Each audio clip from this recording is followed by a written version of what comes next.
ইরফান, এইবার অন্তত বাসায় আমার কথাটা বলো। বাবার ভয়ে যদি এরকম আজীবন চুপচাপ থাকো তাহলে কিন্তু পস্তাতে হবে। ঠিক আছে, আমি আজকেই বলবো। মনে থাকে জানো, ভয় যে কেন পাও তুমি? হ্যালো, না এখনো জানাতে পারিনি। তুমি কি বলবে আমি জানি না, কিন্তু বাসায় না জানানো অবধি তুমি আমার সাথে কোনো প্রকার যোগাযোগ করবে না। ফোন রাখি। নীলা, মাশাআল্লাহ, আমার ছেলের পছন্দ আছে বলতে হবে। মা ওর বিয়ের জন্য বাড়ি থেকে খুব প্রেসার দিচ্ছে, তুমি প্লিজ একটু ম্যানেজ করো না। আচ্ছা,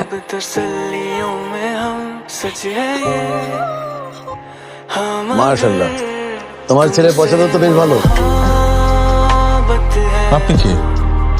এ তো আমাদের মেয়ে নীলা। আপনাদের কথা ভুল হচ্ছে, ও নীলা না। আমাদের মেয়েকে আমরা চিনবো না? হ্যালো, অনেক বড় ঝামেলা হয়ে গেছে নীলা।